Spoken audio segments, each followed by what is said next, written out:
Evergreen നഴ്സറിയിലേക്ക് വീണ്ടും സ്വാഗതം. ഞാൻ നിങ്ങളുടെ മാത്തുക്കുടിച്ചായ.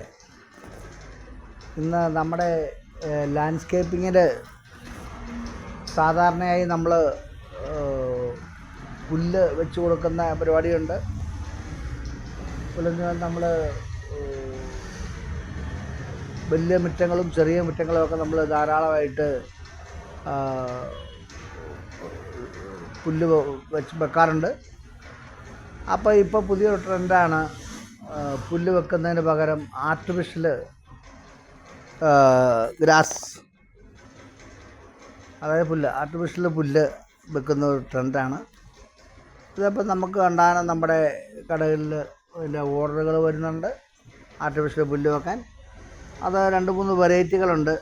ഇത് 25 mm ആണ്. 25 mm അതിൻ്റെ തിക്നെസ്സാണത്. എല്ലാം ഒരുപോലെ ഇരിക്കും കണ്ടാൽ. ഇത് 25 mm-ൻ്റെയാണ്. ഇതൊക്കെ നിസ്സാര റേറ്റിന് നമ്മൾ ചെയ്ത് നല്ല ഫില്ല് ചെയ്ത് നമ്മുടെ പേൾ ഗ്രാസോ അല്ലെങ്കിൽ മറ്റേ ബബുലോ ഗ്രാസോ അതിലൊക്കെ മെച്ചമായിട്ട് നിൽക്കും. ഇത് നനയ്ക്കണ്ട, വളവിടണ്ട, കാട് കയറില്ല, അങ്ങനെ കുറേ വ്യത്യാസങ്ങളുണ്ട് ഈ ഗ്രാസിന്. അതാണ് ഈ ഗ്രാസ് സെലക്ട് ചെയ്യാൻ കാരണം. ഇതതിൻ്റെ 30 mm ആണ്. 30 mm കണ്ടോ, നല്ല ഇട്ട് കഴിഞ്ഞാൽ നല്ല പച്ചപ്പും നല്ല കാര്യങ്ങളൊക്കെ ആയിട്ട് നിൽക്കുന്ന ഒരു ഗ്രാസാണ്. കണ്ടോ, നല്ല 30 mm ആണ്.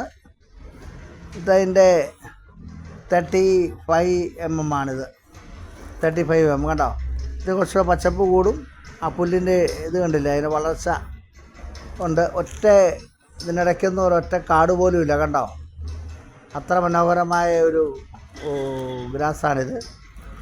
അങ്ങനെ ഇത് നല്ല ട്രെൻഡിലാണ് ഇപ്പം. നമ്മൾ ചെറിയ ചെറിയ സ്ഥാപനങ്ങളോ ചെറിയ വീടിൻ്റെ മുമ്പിലൊക്കെ വെക്കണ ഈ ഗ്രാസ് വെച്ച് കഴിഞ്ഞാൽ നമുക്ക് പിന്നെ അങ്ങോട്ട് ശ്രദ്ധിക്കേണ്ട ആവശ്യമില്ല. ഇത് നമ്മൾ നല്ല സ്ക്രൂ ഒക്കെ ചെയ്ത് നല്ല ഫിറ്റായിട്ട് വെച്ച് കഴിഞ്ഞാൽ ഒരു 10, 500, 200 ഒക്കെ സ്ക്വയർ ഫീറ്റ് ഉള്ളവർക്ക് നല്ലൊരു ഇതാണ്, ഗ്രാസാണിത്.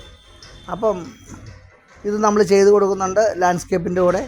അപ്പോൾ ആർക്കെങ്കിലും ആവശ്യമുണ്ടെങ്കിൽ നമ്മളെ വിളിച്ചു കഴിഞ്ഞാൽ നമ്മൾ വളരെ മനോഹരമായിട്ട് ഇത് ചെയ്തു തരുന്നതാണ്. അപ്പോൾ ഈ വീഡിയോ ഇഷ്ടപ്പെട്ടെങ്കിൽ നിങ്ങൾ ലൈക്ക് ചെയ്യണേ, ഷെയർ ചെയ്യണേ, സബ്സ്ക്രൈബ് ചെയ്യണേ, താഴെ കാണുന്ന ബട്ടണുകളൊക്കെ ഞെക്കണമേ. അടുത്ത വീഡിയോ വരെ കാത്തിരിക്കണേ.